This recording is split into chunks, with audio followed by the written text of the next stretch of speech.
Voilà, bonjour à tous. Merci d'être là. On est ensemble pour donc la dernière conférence de la matinée qui va durer 1 heure. On va s'intéresser à l'accessibilité des sites internet pour les déficients visuels. L'intitulé de cette conférence est formulé de façon originale, en tout cas à l'inverse de ce qu'on formule d'habitude, puisqu'il y a marqué plus qu'un engagement, une priorité business. Donc voilà, on va anglais, je trouve la formulation originale et vous allez, en tout cas au début, nous expliquer pourquoi vous avez choisi d'orienter votre communiqué de presse là-dessus. Je dis vous, je m'adresse à la Confédération française pour la promotion sociale des aveugles et des amblyopes, la CFPSAA. Voilà, je vous laisse la parole, je vous laisse vous présenter les uns les autres, vous le ferez bien mieux que moi. Et s'il y a des questions à la fin, je m'occuperai de passer le micro au public. Merci beaucoup. Oui, bonjour. Avant toute chose, donc je suis Wiza Ouyad, je suis la modératrice de cette conférence. Je voudrais remercier la personne qui m'a conduit jusqu'à mon fauteuil, parce qu'en faisant ce geste, elle a fait ce que vous pourriez faire sur vos sites internet, c'est-à-dire me rendre accessible et que je puisse franchir le seuil de votre site pour y faire mes courses. Voilà. Donc nous sommes ici pour discuter de l'intérêt et de la possibilité de rendre son site accessible. On s'adresse en France à 1,7 million de personnes environ qui sont déficients visuels. Et la CFPSA a entrepris une campagne de sensibilisation à ces questions. Je vais commencer par donner la parole au président de la CFPSA, Philippe Chazal, et ensuite je vous présenterai nos invités, nos témoignages et les solutions et l'intérêt, les valeurs, l'intérêt e-business de la question. Voilà, Bonjour. Philippe. Bonjour à tous, je suis donc le président de la Confédération française pour la promotion sociale des aveugles qui regroupe les principales associations françaises venant en aide aux déficients visuels.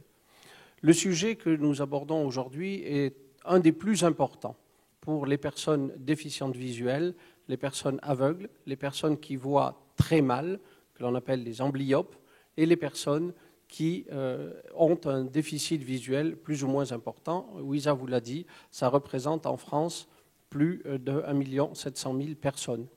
1,7 million personnes qui ont des difficultés pour conduire, pour se déplacer, pour aller faire leurs courses, notamment dans les supermarchés, dans les grands magasins, et qui préfèrent, chaque fois que c'est possible, faire leurs courses sur Internet grâce au e-commerce.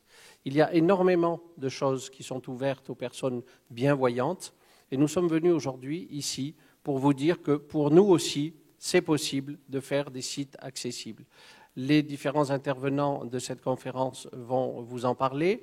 Vous pourrez aussi sur notre stand, en allée J, avoir jusqu'à la fin du salon des démonstrations qui vous feront voir comment, avec du matériel adapté, les déficients visuels peuvent travailler et peuvent fonctionner sur Internet. Du matériel adapté, ça veut dire des claviers braille qui reproduisent en braille ce qui est sur l'écran. Ça veut dire des gros caractères pour les personnes malvoyantes et ça veut dire aussi des systèmes audio, un logiciel, notamment JAWS, qui dit intégralement ce qui apparaît sur l'écran pour les personnes déficientes visuelles. Alors encore faut-il que les logiciels, que les sites soient accessibles, c'est-à-dire que chaque opération que l'on fait sur un site, par exemple choisir un produit, puisse être fait par un déficient visuel grâce à ces logiciels adaptés et que l'ensemble des tâches à faire soient accessibles. Par exemple, de payer, lorsqu'on a terminé son panier de courses, il faut que le bouton pour payer soit accessible, ce qui permet à la personne d'être complètement autonome sur ses courses ou sur les renseignements qu'elle veut rechercher en ligne, la consultation de formulaires administratifs, etc. Parce que l'accessibilité concerne énormément de domaines, qu'il s'agisse des sites publics, qu'il s'agisse des sites de banque ou qu'il s'agisse des sites de plus en plus nombreux. Et on peut s'en réjouir pour notre part parce que c'est, je vous l'ai dit, beaucoup plus facile de faire des courses sur Internet que d'aller dans les grandes surfaces, les sites de e-commerce. Donc j'espère que cette conférence va vous ouvrir les yeux. On est aujourd'hui pas très nombreux ici, mais j'espère que beaucoup de personnes vont écouter aussi notre conférence. C'est une première approche que nous faisons aujourd'hui. nous la renouvellerons et dans les semaines qui viennent, nous allons tester un certain nombre de sites pour évaluer leur accessibilité sur 2 angles. La compatibilité aux normes d'accessibilité, mais ce n'est pas l'essentiel pour nous.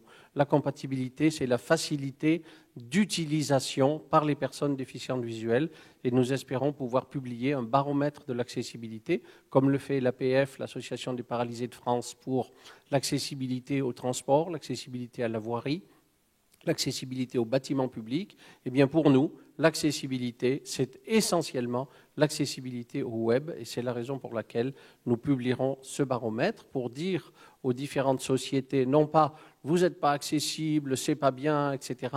C'est pas ça notre but. Notre but, c'est de leur dire vous n'êtes pas encore complètement accessible, vous pouvez mieux faire.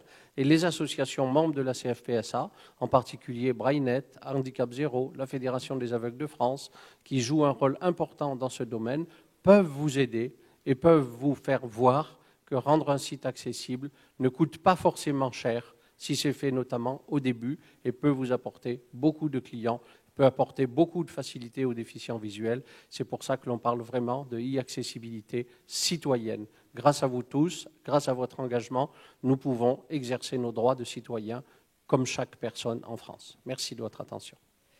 Voilà, donc merci Président.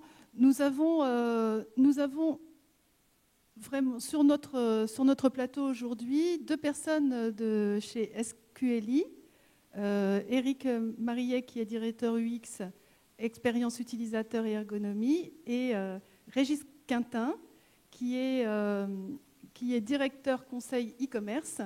Et SQLI est un développeur, un concepteur de site extrêmement sensible à cette problématique de l'accessibilité. Est-ce que vous pouvez nous dire pourquoi, Éric et Régis ? Bonjour à tous. Donc nous, on a été sollicités et c'est un grand honneur de vous accompagner aujourd'hui pour passer des grands messages. Donc SQLI, on est prestataire alors sur pas mal de sujets e-business et en l'occurrence sur du e-commerce. On accompagne nos clients en conseil, en implémentation et ensuite dans la vie de tous les jours du site et du dispositif. Donc on est un acteur important dans le fait de pouvoir passer les messages et de rendre les choses accessibles. Moi, avant tout, je voulais rappeler un grand message, en fait, qui est les deux principes fondamentaux du web, à mon sens, c'est la neutralité du web et l'universalité. Et dans l'universalité, finalement, c'est la notion d'accessibilité du web par tous. Ça veut dire toutes les populations, ça veut dire par tout type de navigateurs, ça veut dire de créer des dispositifs qui soient accessibles par quelques moyens que ce soit, et l'information et les actions, les fonctions que ça doit remplir doivent pouvoir être accessibles à tous. Et du coup, évidemment, ça fait la population malvoyante a besoin de dispositifs qui soient, en tout cas, pas forcément adaptés de façon forte, mais qui soient accessibles et où ils puissent faire les actions qu'ils ont à faire, notamment sur l'e-commerce, de pouvoir faire leur achat. Donc c'est un sujet qui est important chez nous, ça fait partie de nos valeurs. Donc c'est quelque chose qu'on a développé, qu'on doit encore développer plus, je pense, et on va continuer de faire des efforts là-dessus. Parce qu'il y a effectivement des clients, alors pas dans l'e-commerce pour le coup malheureusement, mais des clients qui nous demandent des sites accessibles et sur lesquels on va poser des critères et aller chercher même quelquefois des certifications. Donc ça c'est un sujet chez nous. Mais même les sujets et même le e-commerce où on a des clients qui sont peu éveillés ou en tout cas c'est pas dans leur priorité, je pense que nous en tant que prestataires, il faut qu'on leur impose de facto en fait qu'on ait ce minimum de mise en place. Voilà. On parlera méthodo justement un petit peu après, donc j'en dis pas plus. Mais voilà, c'est une forte volonté de notre part. Je pense qu'il y a une notion de valeur. Et puis pour les clients, même s'ils ne s'en rendent pas compte, il y a une notion de business derrière. Pareil, j'en parlerai un tout petit peu après. J'ai juste rajouté un mot en reprenant le chapeau du directeur ergonomie et expérience utilisateur, parce que là, on va vraiment parler d'ergonomie et d'expérience pour tous les utilisateurs. Chez SQLI, on défend un mode méthodologique pour la conception des sites web et en particulier les sites e-commerce, qui est la conception centrée sur l'utilisateur. Et quand on rentre dans cette démarche-là, quand on rentre dans cette approche, on commence par se poser la question à qui on s'adresse, quel est le contexte d'usage, quelles sont les interactions qui doivent être réalisées par les publics cibles. Là, on est en présence d'un certain nombre d'utilisateurs qui vont nous parler de leur mode d'utilisation et qui ont des contextes d'usage qui sont très particuliers. Mais au-delà de cette utilisation qui est très particulière, on parle de malvoyants, de déficients visuels, il faut penser à toutes les personnes que l'accessibilité touche. On parle beaucoup du vieillissement de la population, et en particulier du vieillissement de la population française. Cette population vieillissante, elle va être touchée par un certain nombre de problématiques. Lisibilité sur les écrans, contraste des typographies sur des fonds, etc. etc. Donc toute cette dimension-là, il faut la prendre en compte dès la conception. Donc on aura l'occasion d'en parler, ce sera justement un petit point méthodo après avoir observé l'usage, justement. On parle de cette problématique aujourd'hui et il faut savoir que d'après des enquêtes américaines, 91 millions de personnes en Europe sont touchées par le handicap, pas le handicap visuel spécifiquement, mais un handicap, que ces personnes utilisent beaucoup plus le web que les autres populations, parce qu'elles ont du mal à se déplacer et parce que le web leur rend des services inconnus jusqu'alors, et que ces personnes disposent d'un fort pouvoir d'achat. Donc c'est plus qu'une niche, hein, ces populations, et l'accessibilité, ça évidemment, là, nous sommes axés sur le handicap visuel puisque nous sommes de la CFPSA et que nous représentons les personnes déficientes visuelles. Mais il faut bien savoir que l'accessibilité, c'est valable pour tous, pour d'autres types de handicap, mais aussi, en général, ça permet au site d'être plus lisible, plus simple, plus ergonomique. Mais je pense que c'est des problématiques qu'on verra plus tard. Alors maintenant, je voudrais passer la parole à Christian Lenné, qui est formateur en informatique, mais qui est non-voyant, qui travaille à la Fédération des aveugles et déficients visuels de France. Et je voudrais te demander, Christian, pourquoi c'est important l'accessibilité pour toi au quotidien ? L'accessibilité, c'est important au quotidien parce que déjà, comme tu disais, ça apporte une meilleure clarté au site Internet. Et d'autre part, les déficients visuels sont très actifs sur les réseaux sociaux, sur Facebook, sur Twitter.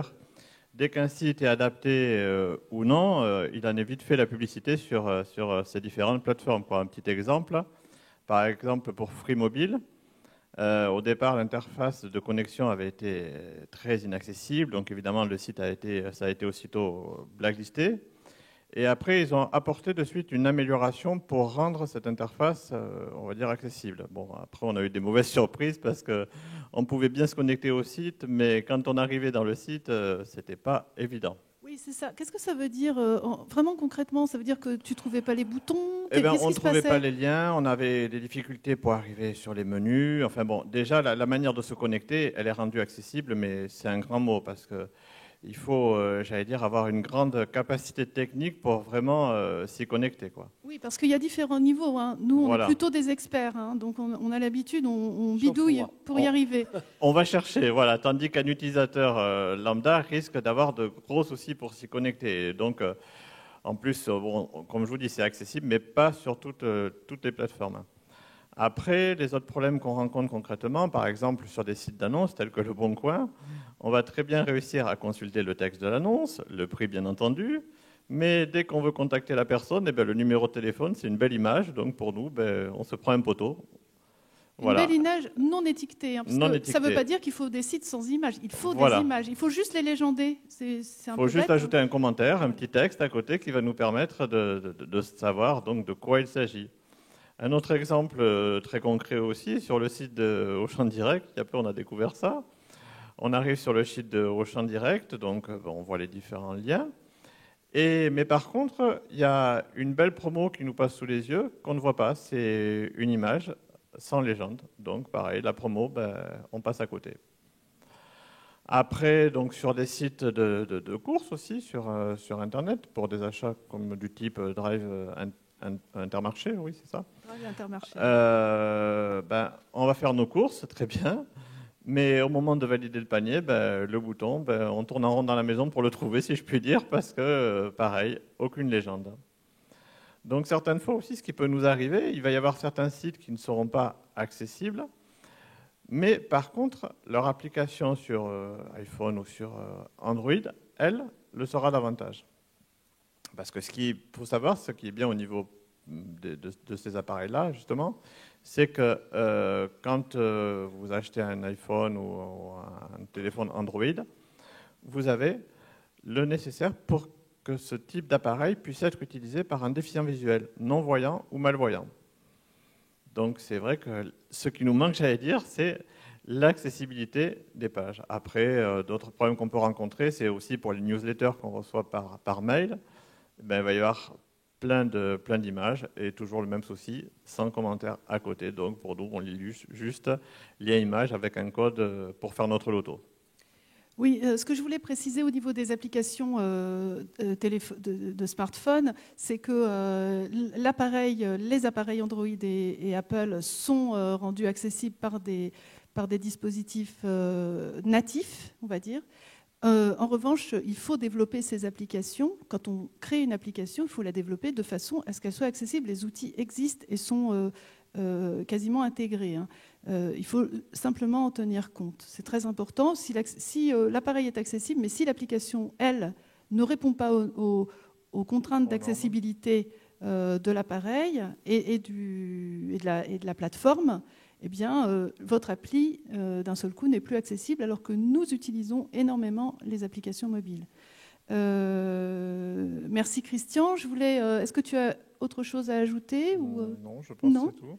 Voilà, donc c'est un témoignage fort, parce que c'est un témoignage d'utilisateur qui correspond à l'expérience de beaucoup de gens.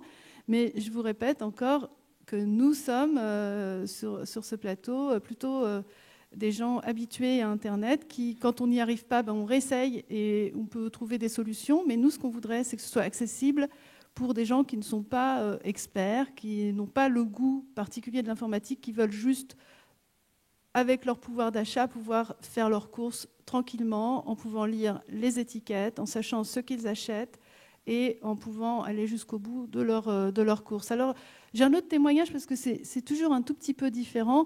Nous, quand on est non-voyant, on utilise des lecteurs d'écran qui donnent du braille et du vocal, des synthèses vocales et du braille.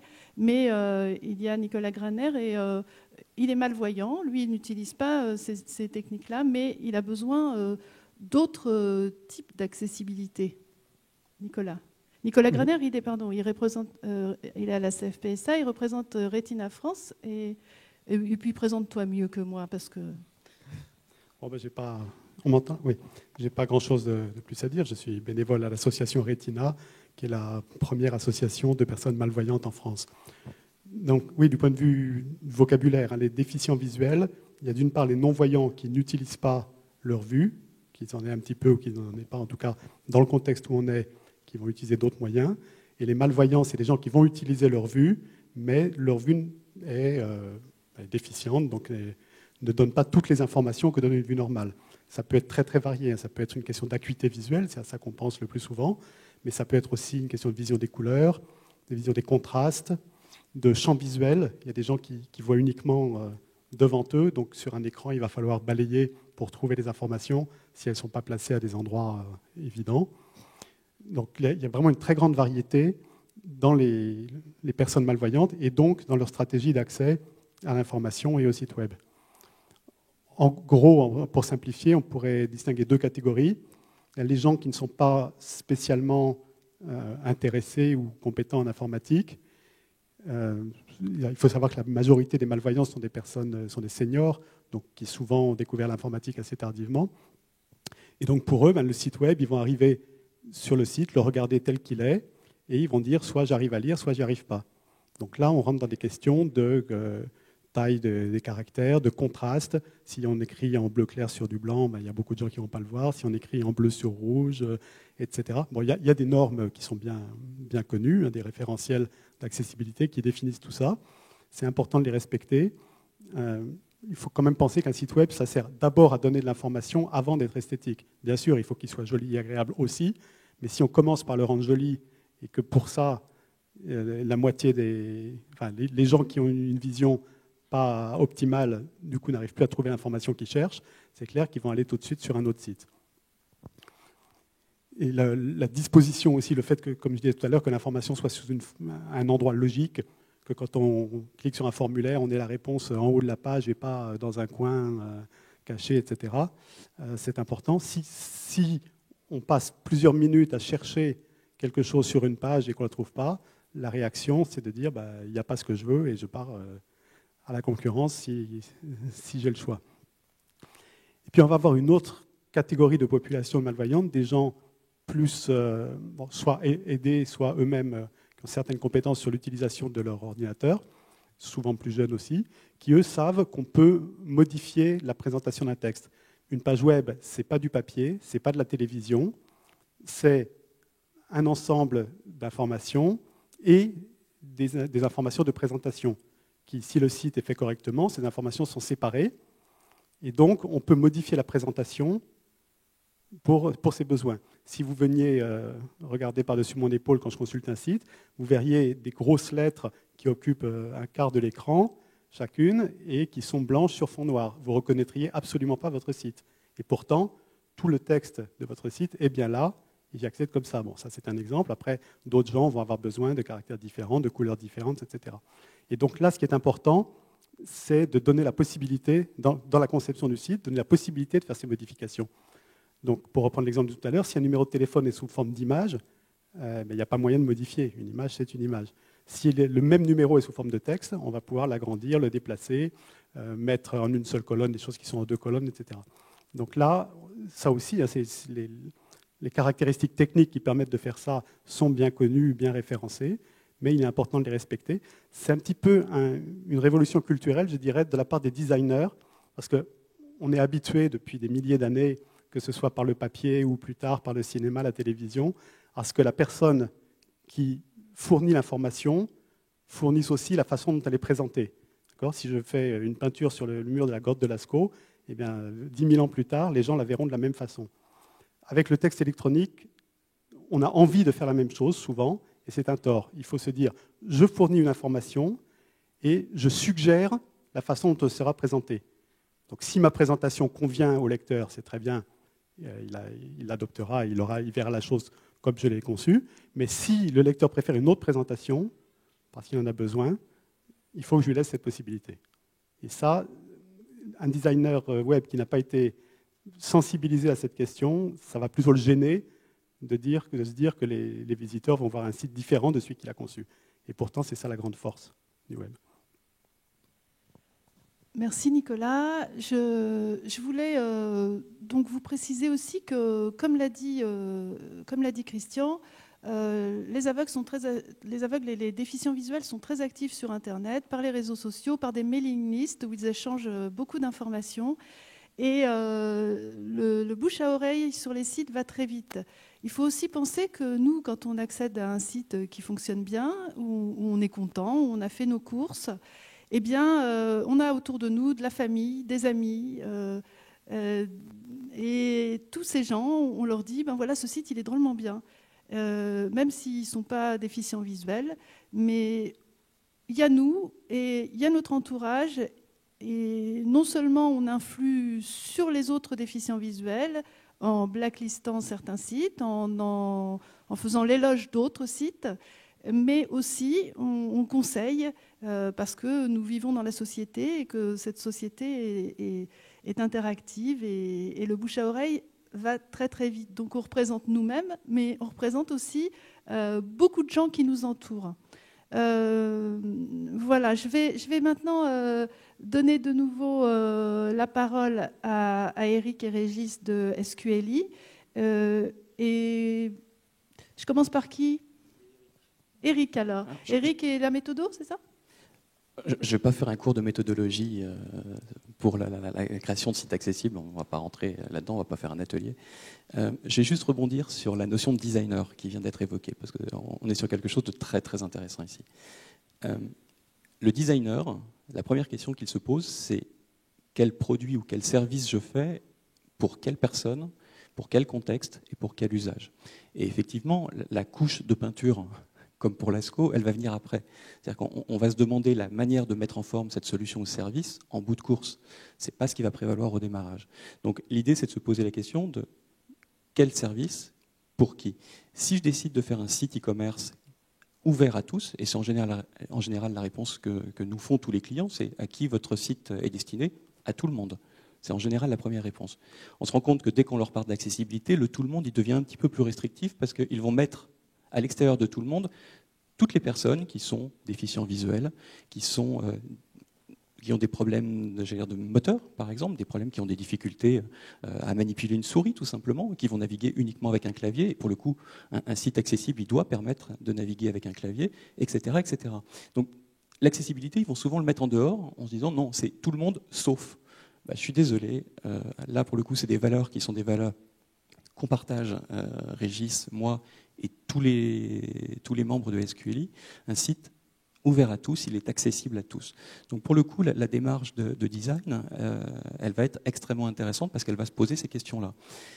Et pour le coup, ça va être assez graduel. Et le discours qu'on va pouvoir tenir, nous, à nos clients, et notamment en termes de design, c'est de leur dire, attention, vous pensez à l'accessibilité en termes de critères, de restrictions, de contraintes, parce que très souvent, c'est ça. La réponse qui nous est faite, c'est l'accessibilité, c'est des critères, c'est très contraignant, c'est très difficile, ça coûte beaucoup plus cher. Ok, sauf que si on prend les critères, et c'est une part de la discussion qu'on avait un tout petit peu avant de monter sur scène dans les coulisses, c'est que l'argument, il peut être retourné à l'inverse. C'est-à-dire que dans les critères d'accessibilité, vous avez une bonne part, quasiment 50% des critères, qui sont des critères d'ergonomie de base pour la conception de sites réellement ergonomiques. Mais des choses qui sont extrêmement simples. Par exemple, dans un formulaire de paiement, formulaire de commande, formulaire de création d'un compte, la capacité à tabuler d'un champ à un autre. Le fait de créer des champs avec des intitulés qui soient intelligibles tout de suite, sur lesquels on ne se pose pas de questions. C'est des choses extrêmement simples. Et pourtant, c'est des choses qui sont extrêmement pratiques, extrêmement ergonomiques, parce que l'ensemble des utilisateurs, valides comme malvoyants, comme personnes ayant un problème moteur, vont pouvoir l'utiliser.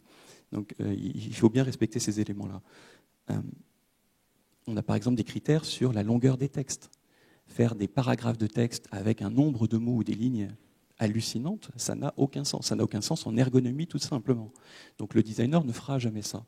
Il va lutter avec son client en lui disant « Vous me parlez de fluide, par exemple, pour prendre des éléments, puisque je m'adresse à des professionnels du web, vous me parlez de fluide. Le fluide, c'est très intéressant, mais quand on va avoir des lignes avec 120 mots, 150 mots, 200 mots, c'est juste impossible à lire, et c'est impossible à lire pour personne. Ou en tout cas, c'est impossible à lire pour tout le monde. Donc personne ne pourra utiliser ça. Une autre partie des critères d'accessibilité ont touché à la satisfaction de l'utilisateur, tout simplement.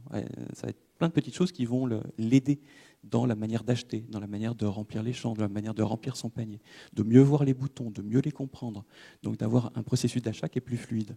Si on les respecte, c'est valable pour tout le monde.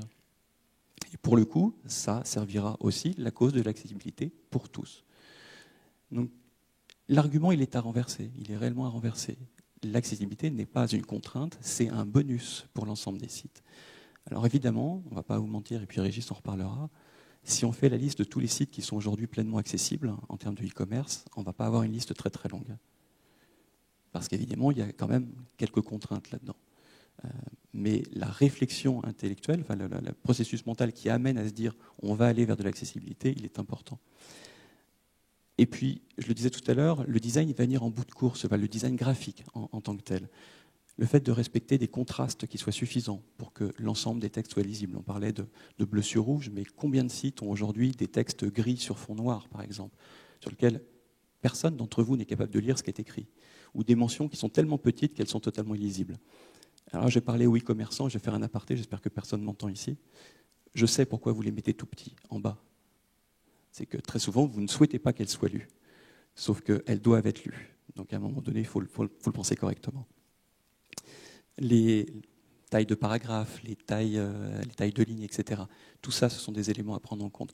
Donc quand on travaille sur un site e-commerce, comme de la manière générale, la manière dont on travaille sur tous les sites, on va prendre tous ces éléments en compte et on va essayer d'apporter à minima tous les éléments ergonomiques, de facilité d'utilisation, de satisfaction d'usage, de bonnes pratiques en termes de design graphique pour le web, on va les inclure. Et évidemment, ensuite, il y aura quelques éléments qui touchent à la programmation, au développement des sites qui vont être à prendre en compte également. Donc ça, c'est dans une deuxième partie du processus.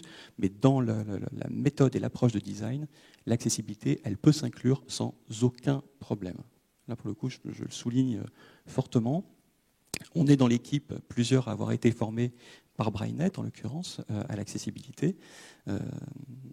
Donc on y est fortement sensible, et les web designers, les directeurs de création, les directeurs artistiques qui travaillent dans le studio de créa d'SQLi ont été sensibilisés par les ergonomes qui ont été eux-mêmes formés par Brainnet à tous ces éléments-là, et le prennent en compte aujourd'hui quasiment nativement sur l'ensemble des solutions qui sont créées. Donc c'est facile à faire. C'est pas une révolution au sein de la créa, c'est juste des critères qu'ils gardent en tête, et puis derrière, eux-mêmes les poussent. C'est-à-dire qu'on voit que nativement, dans les créations, il y a des choses qui viennent finalement des recommandations, qui sortent des référentiels d'accessibilité. Je voudrais ajouter que dans certains pays, la loi, aux États-Unis par exemple, impose cette accessibilité. Et on se rend compte que tout le monde y trouve son bénéfice, aussi bien les sites de e-commerce que l'ensemble des clients. Alors la loi française n'est pas très en retard là-dessus. La loi de 2005 impose l'accessibilité aux sites publics. Par contre, ce qui est en retard, et c'est pour ça que nous sommes là aujourd'hui, c'est la sensibilisation, c'est la prise de conscience par les acteurs de l'importance de cette accessibilité et du fait que ça ne coûte pas beaucoup plus cher au départ. Et comme l'a dit tout à l'heure mon prédécesseur, l'accessibilité n'est pas une contrainte. L'accessibilité, c'est un plus qui aide les entreprises à vendre et qui aide les clients à acheter. Voilà. Et ce n'est pas par la contrainte qu'on arrivera à faire progresser les choses, oui, enfin, c'est par la sensibilisation. Oui, enfin aux États-Unis, c'est aussi par la contrainte. C'est aussi. Voilà, et ça aide un peu. Je ne suis pas là pour le revendiquer, mais enfin, ça aide un peu quand même, vrai, la contrainte.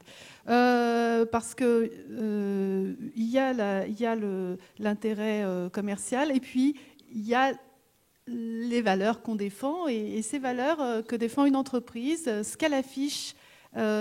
Un certain nombre de gens, nos familles, nos amis et d'autres gens aussi, ils sont sensibles. C'est-à-dire que l'image de votre entreprise, elle est aussi en jeu. Et c'est pour ça que c'est je crois, une partie du sens du discours des intervenants de SQLi. Régis, avant de passer la parole à Régis, je veux juste rajouter une chose par rapport à la contrainte. C'est intéressant parce qu'effectivement, il y a la contrainte légale qui peut s'appliquer dans un certain nombre de cas. Je parlais tout à l'heure des clients qui nous disent « je veux un site qui s'adresse à tous ». Pour avoir, dans une vie précédente avant d'arriver chez SQLi, et de nouveau chez SQLi, puisque ça fait partie intégrante de la méthode de conception centrée utilisateur, j'ai mené beaucoup de tests utilisateurs. En l'occurrence, beaucoup de clients nous disent l'accessibilité, c'est pas très intéressant pour nous, on n'en a pas forcément besoin, donc faisons le site comme je le veux, parfois de manière un peu débridée et avec des résultats qui sont parfois surprenants. Dès lors qu'on passe en test utilisateur, sans forcément mettre des personnes qui sont en situation de handicap, malvoyants, déficients visuels, etc. Mais prenons des utilisateurs lambda, on se rend compte qu'eux-mêmes ont des problèmes avec des sites qui ne respectent pas les normes d'ergonomie qui sont précisées dans les critères d'accessibilité. Dès lors qu'ils sont mis en face des problèmes, parce que les clients qui viennent assister au test utilisateur voient ces problèmes en temps réel, là, ça les fait changer. Et pour le coup, la contrainte, elle est tout autre, elle est plus réglementaire, elle est simplement d'avoir vu de vrais utilisateurs utiliser avec difficulté les sites. Là, ils changent d'avis et ils commencent à rentrer dans des bonnes pratiques. Donc c'est aussi intéressant à prendre en compte, cette chose-là. Merci Eric. Régis. Oui, donc moi je voulais passer deux messages. D'abord, je vais parler rapidement de méthode et citer trois cas qui nous semblent intéressants de creuser, voilà, qui vous donneront aussi des outils pour travailler, et puis aussi ensuite, dans un second temps, de casser les a priori. Sur l'aspect méthode, il y a des initiatives qui continuent de fleurir, qui sont assez intéressantes parce qu'elles vont s'inscrire dans une démarche d'implémentation progressive de l'accessibilité. Donc, où au départ, alors nous, c'est un sujet qu'on traite depuis 2003, donc même avant la loi de 2005, mais on a vu fleurir des méthodos très stricts avec les RGA, etc. à respecter, où on a des grilles de critères très froides et compliquées à respecter avec des accessibilités bronze, argent, or, etc. Et en fin de compte, on se rend compte à la mesure du temps que c'est pas forcément une bonne approche. Et en tout cas, c'est une approche qui froisse clairement les entreprises privées. Donc, comme le disait Eric, finalement, il y a beaucoup de bon sens dans tous les critères d'accessibilité. Et notre démarche va plutôt viser à partir d'un premier step qui va permettre d'avoir un premier niveau d'accessibilité qui soit plutôt correct, et ensuite d'aller sur de l'amélioration continue et qui va permettre d'améliorer les choses. Et ce premier step, l'intérêt, c'est qu'il est accessible pour les entreprises, il n'est pas forcément coûteux. Donc je voudrais citer les initiatives d'Opcast, qui travaille avec 2 référentiels, Accessibility First Step, Accessibility Second Step, qui est une approche qui peut être intéressante. Elle est aussi, il y a aussi une initiative de Kelios, qui est un modèle d'implémentation progressive de l'accessibilité, qui travaille, je crois d'ailleurs, donc avec Brainnet. De toute façon, c'est un petit milieu, tout le monde travaille ensemble. On essaie de répandre tout ça. Et puis, Atalan, qui a travaillé sur un modèle qui permet de répartir l'effort d'accessibilité, ce que ça implique, selon tous les différents métiers, toute la chaîne de production du site en question. Donc ça, c'est plutôt intéressant parce que on n'en a pas parlé là. La phase amont est importante, clairement, la phase de conception, les designers, les ergonomes, mais il y a ensuite évidemment toute la chaîne de production, les monteurs HTML, les intégrateurs qui vont intégrer le produit, le HTML dans la solution. La solution elle-même de l'éditeur, qui bien souvent n'est pas accessible ou n'est pas propice à adresser un certain nombre de sujets de l'accessibilité. Donc voilà, les éditeurs aussi, il faut qu'on les éveille. Et puis ensuite, les e-commerçants eux-mêmes, en tout cas les contributeurs côté commerçants. Je vais citer un exemple simple.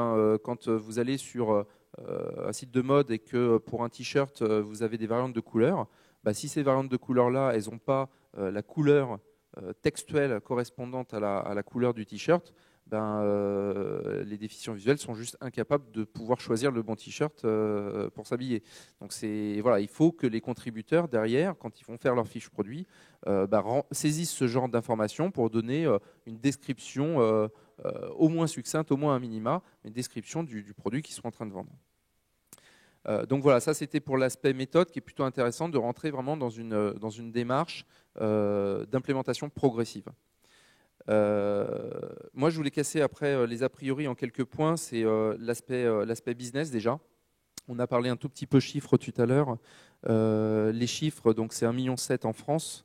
Ce que ça signifie, c'est qu'en termes de population, si on enlève les déficients légers et qu'on garde les déficients moyens et profonds, on a quand même un chiffre qui est environ de presque 2%, 1,7, 1,8 je crois de la population. Donc c'est pas anodin. Je pense qu'un directeur marketing qui choisit sciemment de se couper de 2% de son business, voilà, c'est un petit peu étonnant. Donc si on le présente comme ça, c'est quelque chose qui peut faire mouche chez les clients. Donc ça c'est le premier point business. Le deuxième point, c'est de casser les a priori, c'est qu'on peut faire beau et accessible clairement. Donc voilà, ça faut le montrer, il faut le faire. Je pense qu'il faut le communiquer. Et que surtout l'accessibilité n'est pas une contrainte, comme le disait Eric, mais je dirais même que c'est une opportunité. Si vous, e-commerçant, vous mettez dans votre cahier des charges ou vous faites mettre à votre consultant AMOA dans le cahier des charges que vous souhaitez un minimum d'accessibilité, ce fameux premier step, vous allez forcément, dans votre sélection, avoir une sélection de votre prestataire qui est plus qualitative parce que des gens qui vont être éveillés à ce genre de méthode et donc qui ont travaillé sur leur chaîne de qualité pour respecter ces méthodes.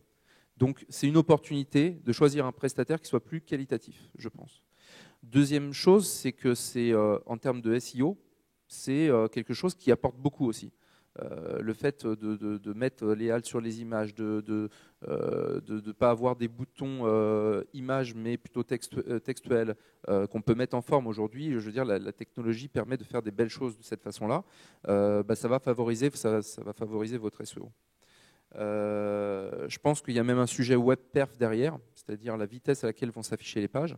Voilà, tout en faisant beau, si on utilise vraiment au mieux les nouvelles technologies, le HTML5, CSS3, etc., bah là, on va pouvoir voilà, non seulement avoir un site accessible, mais un site qui est très performant en termes de chargement. Donc voilà, c'est plutôt des opportunités.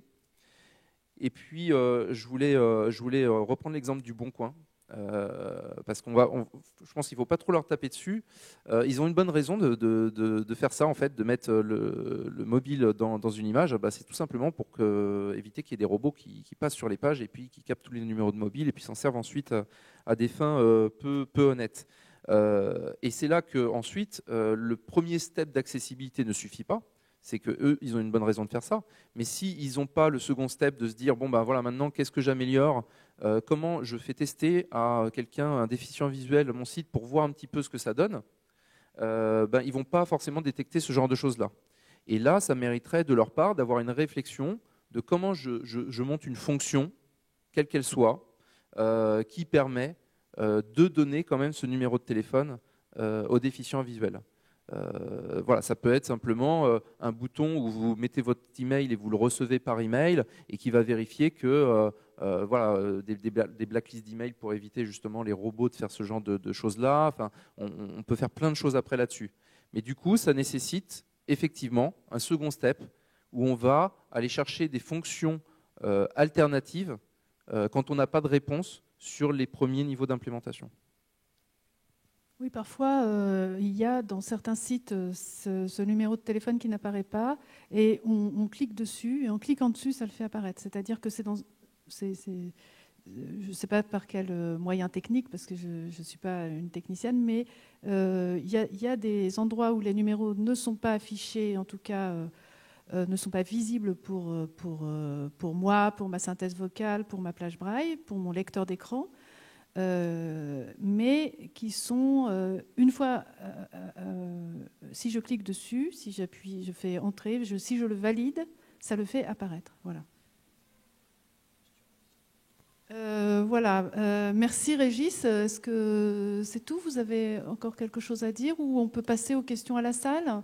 Je pense qu'on a beaucoup parlé. On pourra en parler des heures et on sera disponible. Voilà. Je ne veux pas faire de promotion, mais on a un stand et je serai sur le stand.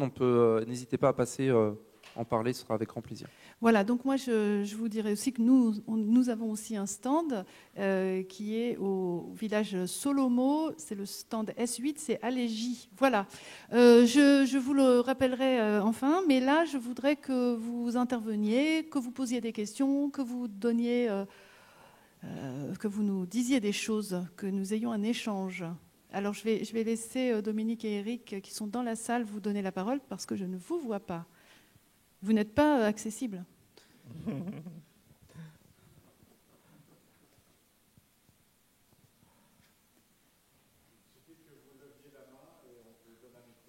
Voilà, mais est-ce que encore faut-il que vous leviez la main. Voilà. Une question ou une intervention?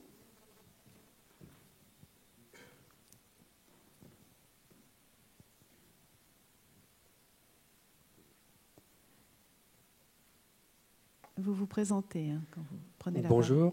Oui. Donc, Monsieur Delab de la société C'est Flou. Donc, on est revendeur à distance de produits pour déficients visuels. Et donc, ma question, elle est simple. Est-ce qu'il existe de manière accessible à tous une blacklist ainsi qu'une whitelist? Et si oui, où est-ce qu'il est possible de la consulter? Qui peut répondre à ça, Christian? Sur le site d'AccessiWeb, vous pouvez trouver toutes les démarches. Vous voulez dire pour rendre votre site accessible? Non, ça, non, pas du tout. Est-ce qu'il y a des listes de sites accessibles et de listes des sites? Est-ce qu'on a vraiment, il y a Handicap Zero qui a fait sur son site, à un moment je sais qu'il avait fait ça sur son site, les sites qui étaient les plus accessibles. Mais bon, ça peut... Elle est toujours en ligne, voilà, liste est toujours toujours d'actualité? D'accord.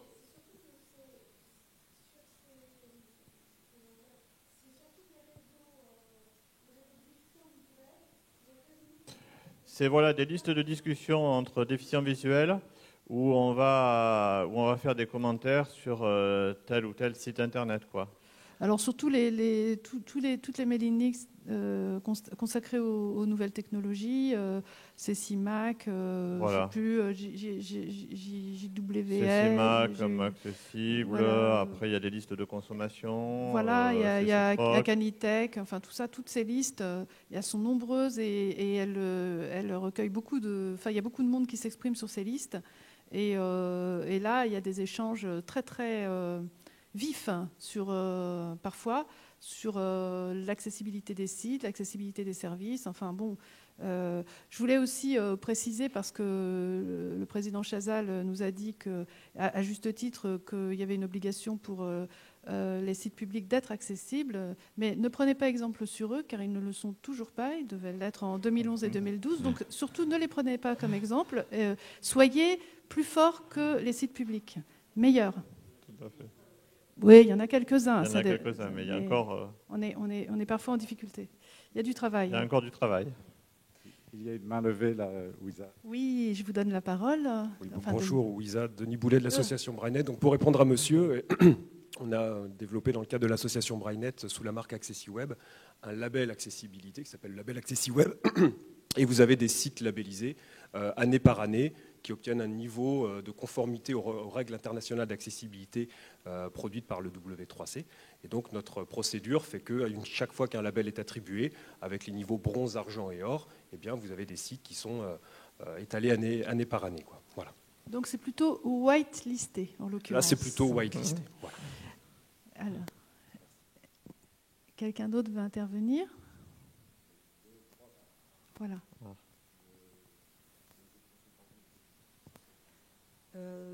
Donc je suis Valérie Lemarquand, je travaille pour une société de développement de sites sur Bordeaux qui s'appelle Alienor. Donc nous on est aussi, on a le label Opquast, et parce qu'on a beaucoup travaillé au départ sur des sites institutionnels.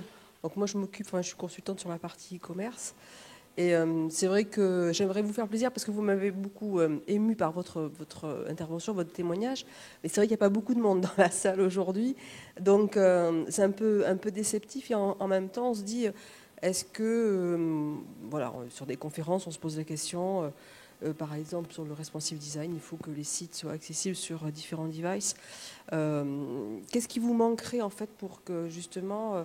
il y a une prise de conscience un petit peu plus globale, parce que c'est vrai que moi je suis souvent en contact avec des porteurs de projets dans le e-commerce. C'est pas une question qui ressort, mais je sais que nous, dans le cadre de notre entreprise, c'est quelque chose que l'on fait de façon naturelle, puisqu'on l'a fait sur les sites institutionnels. On a ça en fait qui est ancré, mais on n'est pas une des plus petites agences aussi, et donc du coup c'est vrai qu'on aime. Enfin, moi je suis un petit peu interpellée parce que je me dis, qu'est-ce qu'il faudrait? C'est pas une question de business, de faire de l'argent. C'est qu'est-ce qu'il faudrait justement pour... Parce que vous témoignez, il y a peut-être des jeunes enfants qui sont aussi peut-être concernés par le problème de l'accessibilité. Bien sûr. Donc qu'est-ce qu'on pourrait finalement faire? Alors, moi je crois que ce qui est important, en tout cas dans un premier temps, c'est simplement d'expliquer que nous faisons nos courses par Internet, que c'est une réalité. Car moi je crois que un des blocages, une des raisons, qui n'est pas la seule, c'est la méconnaissance de ça. Que les gamins, ils vont, et les gamins et les plus grands, ils vont sur Facebook, sur Twitter. On a des smartphones accessibles, on a des iPads, on a des ordinateurs, et on les utilise intensément. Je l'ai peut-être déjà dit, mais pour ma part, je fais quasiment toutes mes courses sur Internet. Qu'elles soient alimentaires ou autres. Et quand je ne fais pas mes courses sur Internet, c'est parce que le site, je n'y arrive pas. Et croyez-moi, je suis acharnée. Donc, ce qu'il faut expliquer, c'est ça.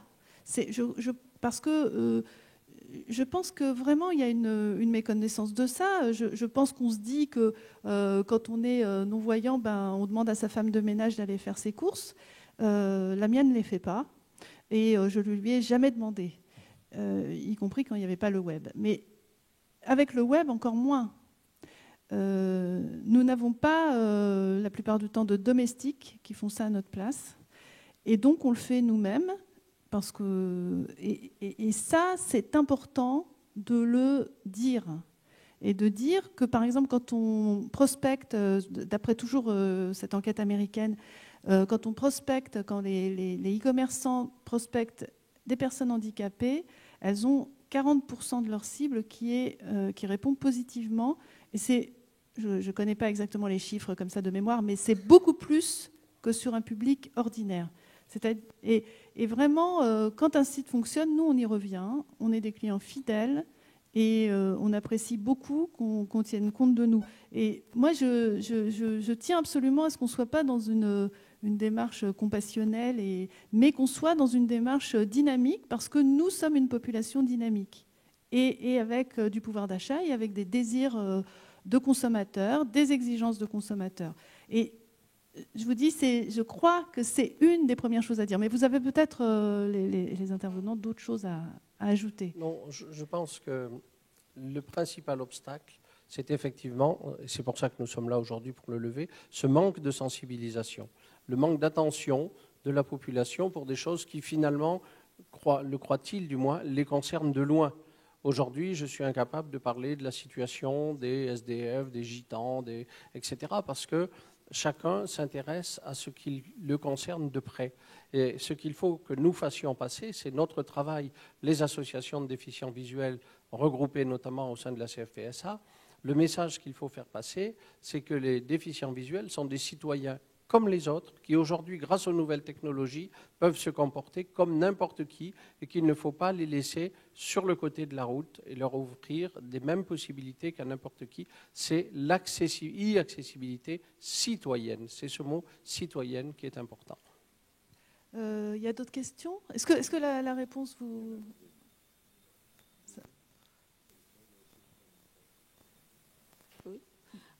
Olga Forlorip, Handicap Zéro, c'est plus un complément.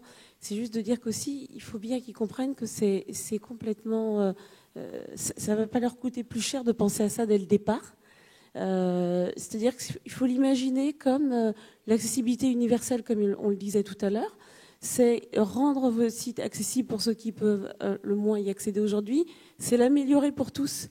C'est aussi vous rendre plus autonome, parce que souvent on se dit, bon, bah, écoutez, qui n'a pas fait l'expérience d'aller voir un parent âgé en disant, bah, tu vas bien me faire les courses ce week-end.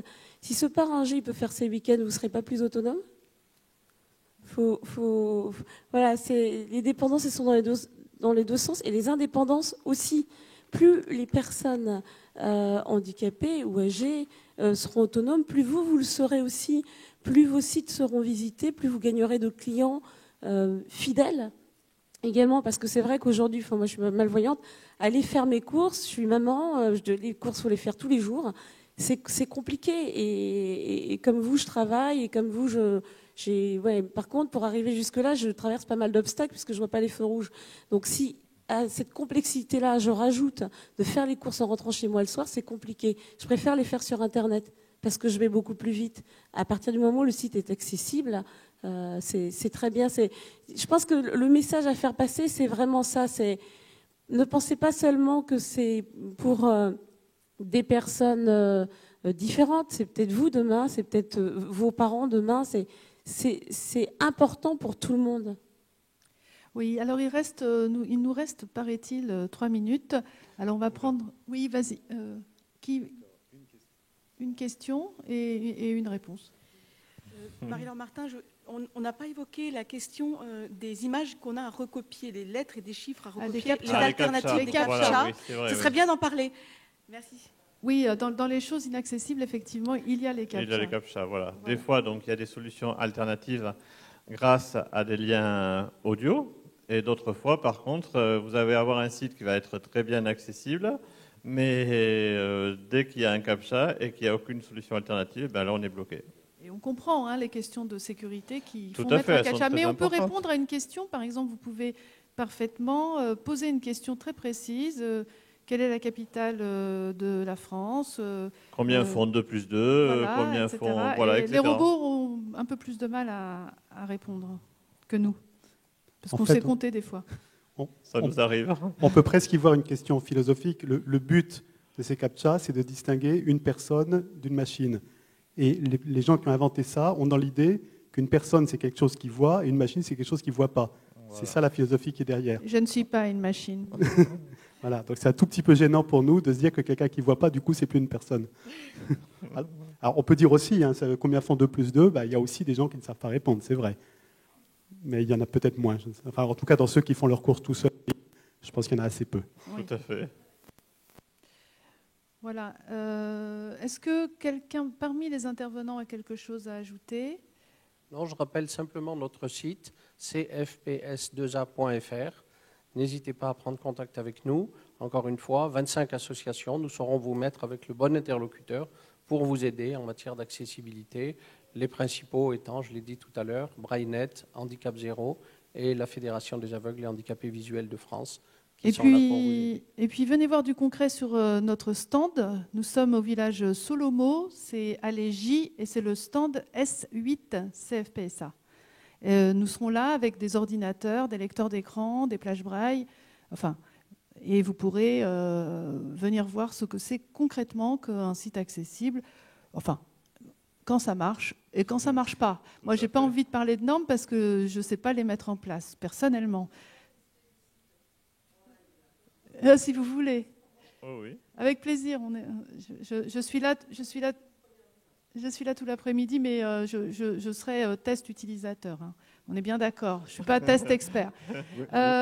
Wiza, avant que tu remercies sans doute tout le monde, est-ce que je peux dire juste un petit mot, une petite anecdote ? C'est donc Dominique Burgère. Dominique Burgère, je préside l'association BrailleNet, mais c'est pour répondre à madame. Vous disiez qu'est-ce qu'il faut dire aux clients. Juste une anecdote, hier on est passé sur pas mal de stands, on a déposé les documents qu'on a, on a annoncé la conférence ce matin, et sur un stand, on a eu cette discussion un peu surréaliste.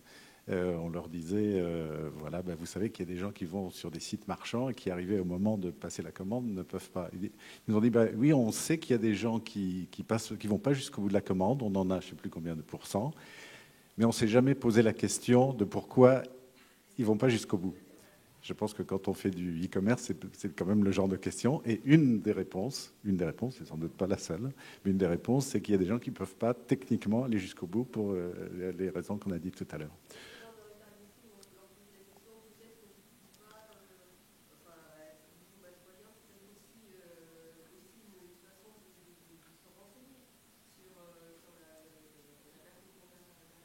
Vous avez le droit de poser les questions que vous voulez. Ouais. Vous avez le droit, oui. Je vais vous remercier. Il faut finir cette conférence parce que toutes les bonnes choses ont une fin et que nous sommes contraints par des impératifs horaires. Je remercie Eric et Régis d'SQLI. Je remercie Christian Lenné, le président Chazal, Nicolas Graner. Et je vous remercie de votre attention.